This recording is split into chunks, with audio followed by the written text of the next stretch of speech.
आता आपण ह्या व्हिडिओमध्ये जे काही आहे हे बघणार आहोत की मागच्या व्हिडिओमध्ये आपण काय बघितलं की मानसशास्त्राची भारतीय मानसशास्त्र जे काय आहे त्याची भूत आणि सद्यस्थिती आपण बघितली. आता यामध्ये पुढचं जे काय की मानसशास्त्रामध्ये विविध क्षेत्रे आणि व्यवसाय संधी कशा प्रकारे होतात किंवा कुठल्या प्रकारे मानसशास्त्र म्हणून career avenues of in psychology of fields हे सायकोलॉजीमध्ये त्याच्यामध्ये सांगितलेले आहे. ओके. आता मानसशास्त्र हे केवळ वर्तनाचा अभ्यास करतं, मानसिक प्रक्रियांचा अभ्यास करतं. मग त्याचमध्ये वेगवेगळ्या प्रकारे मानसशास्त्रामध्ये त्या क्षेत्रामध्ये आवडीनिवडीप्रमाणे मानसशास्त्राच्या शाखा तिथं निवडल्या जातात. विशिष्ट शाखेत मानसशास्त्राचा मोठ्या प्रमाणात वापर केला जातो. ओके. आता मानसशास्त्रामध्ये खूप मोठ्या शाखा आहेत बघा विद्यार्थी मित्रांनो. उपयोजित शाखा मानसशास्त्र हे तुम्हाला माहितीच आहे. मानव आणि प्राणी यांच्या वर्तनाचा आणि मानसिक प्रक्रियेचा अभ्यास करणारे शास्त्र म्हणजे मानसशास्त्र. त्यामुळे ही शाखा तिथं मर्यादित न राहता प्रत्येक क्षेत्रामध्ये तिने नाव काढलेलं आहे. बघा त्याच्या या सगळ्या गोष्टीचा याच्यावरून तुम्हाला अंदाज येईल की काय हे मानसशास्त्र काय. चिकित्सा मानसशास्त्र, समुपदेशन मानसशास्त्र, औद्योगिक मानसशास्त्र, संघटन मानसशास्त्र, शैक्षणिक मानसशास्त्र, सामाजिक मानसशास्त्र, वैकासिक मानसशास्त्र, आरोग्य मानसशास्त्र, गुन्हेगारी मानसशास्त्र, स्त्री आणि बाल मानसशास्त्र, सैनिकी आणि क्रीडा सकारात्मक धनात्मक ह्या प्राण्यांचे मानसशास्त्र इतक्या ह्या सगळ्या शाखा या मानसशास्त्राच्या व्यवसाय संधींच्या उपलब्ध आहेत. आता त्यामध्ये बघा पहिली जी काही आपण शाखा आहोत त्यामध्ये बघा चिकित्सा मानसशास्त्र.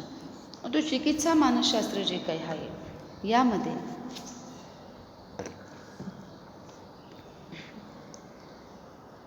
आता चिकित्सा मानसशास्त्रामध्ये समुपदेशन मानसशास्त्र आता चिकित्सा मानसशास्त्र ही वैद्यकीय क्षेत्रातील मनोविकार तज्ज्ञांचा हे काम करणं किंवा ह्या सगळ्या घटकांचा तिथं भाग येत असतो. ओके. आता याच्यामध्ये बघा जो क्लिनिकल सायकोलॉजिस्ट असतो ना त्यामध्ये त्यांनी पदवी MA BA हे सायकोलॉजी केलेलं असतं, पदव्युत्तर MA हे केलेलं असतं आणि मानसशास्त्रातील विद्यार्थ्यांना औषधोपचार करण्याची तिथं परवानगी नसते. पण त्यांच्यामध्ये मनोविकृती काय आहे किंवा कोणत्या समस्या त्याच्यामध्ये तिथं निर्माण होता हा अधिकार मनोविकृती तज्ज्ञांना म्हणजे आपण म्हणतो की मानसशास्त्रज्ञांना तिथं असतो. जेवढं सायकॅट्रिकला जेवढं समजत नाही तेवढं हे मानसशास्त्रज्ञांना किंवा चिकित्सा मानसशास्त्रज्ञांना कळतं हे त्यामध्ये सांगितलं आहे. आता वृत्त इतिहास पद्धतीने त्याच्या मानसशास्त्रीय कसोट्यांचा वाप घेणे किंवा वेगवेगळ्या याच्यामध्ये चिकित्सा मानसशास्त्र जो काही आहे मानसिक वेगवेगळ्या प्रकारे त्यांचे समुपदेशन वेगवेगळ्या समस्या या सगळ्या घटकांचा चिकित्सा मानसशास्त्रामध्ये अभ्यास केला जातो. इथं मग ॲबनॉर्मल सायकोलॉजी असो किंवा क्लिनिकल सायकोलॉजीमध्ये वेगवेगळ्या मानसिक मनोविकृतींचा अभ्यास आणि त्याचबरोबर वेगवेगळ्या प्रकारे अजून त्याच्यामध्ये कशा पद्धतीने ट्रीटमेंट दिली जाते वेगवेगळ्या आजारांवर हे त्यामध्ये सांगितलं आहे. पुढचा भाग त्यांनी सांगितलं की समुपदेशन मानसशास्त्र काउन्सिलिंग सायकोलॉजी.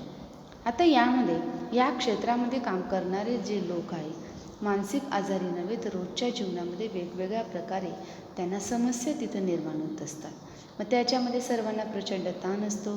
पालकांच्या पती पत्नींच्या एकमेकांकडून स्वतःकडून वाढलेल्या अपेक्षा असतात, जगण्याची उर्मी असते, वेगवेगळ्या मुले देखील आत्महत्येचा मार्ग स्वीकारतात. या सगळ्या प्रकारे समुपदेशन हा मोठं काम तिथं करत असतो. बरोबर. म्हणून समुपदेशनाला चांगलीच आता सध्याच्या याच्यामध्ये मोठ्या प्रमाणामध्ये मागणी वाढते आहे. आता समुपदेशनासाठी व्यक्ती शांतपणे असते. वेगवेगळ्या हल्ली थोड्या दिवसांचा अभ्यासक्रम करून समुपदेशक किंवा काउन्सलर तिथं होतात आणि किमान ह्या सायकोलॉजीमध्ये तिथं त्यांनी पदवी केलेली असते. आणि मग विवाह समुपदेशक, करिअर समुपदेशक, पालक तत्वाचे समुपदेशक अशा वेगवेगळ्या प्रकारे समुपदेशन मानसशास्त्रज्ञ किंवा काउन्सिलिंग सायकोलॉजी काम करत असते. पुढचा जो तो पॉईंट सांगितला की औद्योगिक संघटनात्मक मानसशास्त्र. या क्षेत्रामध्ये वेगवेगळ्या औद्योगिक ज्या काही संस्था आहेत त्या संघटनांमध्ये कर्मचाऱ्यांची गुणवत्ता कशी वाढवायची, त्यांच्या मानसिक क्षमतेमध्ये काय हे करायचं, उत्पादन क्षमता तिथं काय वाढवायची, सर्वांगीण विकासातून कशी वाढ होईल किंवा कर्मचाऱ्यांना देण्यात आलेल्या प्रशिक्षणामध्ये काय काय बदल करावा कंपनीबद्दल आपलेपणा आपल्याला काय वाटेल किंवा वेगवेगळ्या प्रकारे ह्या सगळ्या गोष्टी औद्योगिक किंवा इंडस्ट्रीयल सायकोलॉजीनुसार हे केलेलं असतं. मग आता त्याच्यामध्ये बघा त्याचप्रकारे जसं संघटनात्मक मानसशास्त्रामध्ये त्या कंपनीचा विकास त्याचा डेव्हलपमेंट कशी होईल ह्या घटकाचा तिथं विचार केला जातो. तर पण मग तसेच इंडस्ट्रीयलमध्ये किंवा औद्योगिकमध्ये काय आहे इंडस्ट्रीयलमध्ये वेगवेगळ्या पद्धतीने त्या कर्मचाऱ्यांचं सिलेक्शन कर्मचाऱ्यांची व्यक्तिमत्व चाचणी या सगळ्या घटकांचा अभ्यास हा तिथं केला जात असतो. म्हणजे ह्या सगळ्या कर्मचाऱ्यांची व्यक्तिमत्व चाचणी किंवा एखाद्या कर्मचाऱ्यांच्या अंतर्मुख होणं किंवा बहिर्मुख एखाद्या कर्मचाऱ्याला एखाद्या व्यक्तीला जॉब सिलेक्ट करायचा आहे किंवा तिला तिथं जॉबवर घ्यायचं आहे तर त्याच्या सगळ्या सायकोलॉजिकल टेस्ट किंवा सायकोलॉजिकल मेजरमेंट ह्या घेतल्या जात असतात. बरोबर आहे. तेव्हा हे औद्योगिक आणि संघटनात्मक मानसशास्त्रज्ञ हे काम करत असतात. पुढचा घटक आहे शालेय समुपदेशक शास्त्र, स्कूल ऑफ एज्युकेशनल सायकोलॉजिस्ट. आता शालेय समुपदेशक मानसशास्त्र आहे. यामध्ये बघा या क्षेत्रामध्ये मानसशास्त्रामध्ये कार्यक्षेत्र हे साहजिकपणे शैक्षणिक संस्था भविष्य या सगळ्या घटकांमध्ये तिथं उपलब्ध होतं आणि त्यामध्ये विविध शैक्षणिक मुलाखती आणि शिकवण्याच्या पद्धती यावर तिथं सगळं अवलंबून असतं. मग शाळेमध्ये मानसशास्त्राचे विचार अभ्यासक्रम न राहता पुस्तकी न राहता तो अधिक योग्य कसा राहील अध्ययन या सगळ्या गोष्टींचा तिथं विचार हा केला जात असतो. म्हणजे यामध्ये बघा शालेय समुपदेशनामध्ये तो मुलगा अभ्यासामध्ये मागे पडला तो खोडकरपणा करतो काय याच्या मागे त्याची कारणं किंवा हे करण्याचा तिथं प्रयत्न केला जात असतो. म्हणजे शालेय मानसशास्त्रज्ञ जे काही आहे तिथं काउन्सिलर किंवा समुपदेशनाचं मोठ्या प्रमाणात तिथं काम करत असतात. बरोबर आहे. आता सामाजिक मानसशास्त्र जे काही आहे यामध्ये आधुनिक काळामध्ये की वेगवेगळ्या वेळी समाजामध्ये ज्या काही व्यक्ती राहतात समाजामध्ये तिथं जास्तीत जास्त समाजामध्ये त्या व्यक्ती समस्येचा काही प्रॉब्लेम आहे का साहजिकपणे व्यक्तीच्या वर्तनावर विचारावर वेगवेगळ्या प्रकारे तिथं परिणाम हा तिथं होत असतो. मग सामाजिक वर्तनावर सामाजिक काही समस्या याविषयी कारणमीमांसा किंवा त्या प्रकारचे मानसशास्त्रज्ञ तिथं काम करत असतात.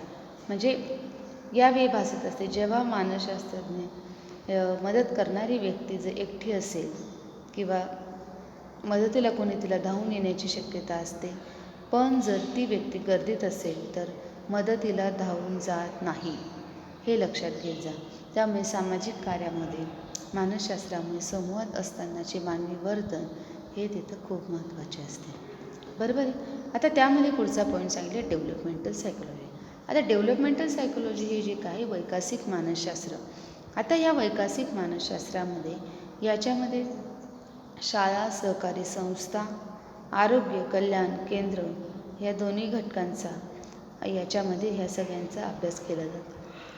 आता वैकसिक मानसशास्त्र म्हटलं की जन्मापासून तर अक्षरशः मध्यमवयीन अवस्थेपर्यंत किंवा वृद्धावस्थेपर्यंत त्याचं डेव्हलपमेंट होत असते. म्हणजे पूर्ण लाईफस्पॅनचा अभ्यास किंवा पूर्ण लाईफस्पॅन किंवा पूर्ण जीवनकक्षेचा अभ्यास या वैकसिक मानसशास्त्रामध्ये हा तिथं केला जात असतो. बरोबर आहे. आता यामध्ये त्यांनी सांगितले की विविध चाचण्या त्याबाबत वैद्यकीय तज्ज्ञ किंवा मानसशास्त्रीय घटकांचा किंवा स्त्रिया ह्या सगळ्या गोष्टींचा वैकसिक मानसशास्त्र म्हणजे काय पूर्ण लहान मुलगा असेल किंवा बालवयात मग त्याच्यामध्ये आक्रमकतेच्या समस्या असतील तर मग तो आक्रमक मुलगा का वागतो काय याची सगळ्या कारणांचा पाठपुरावा या वैकसिक मानसशास्त्रामध्ये घेता येत असतो.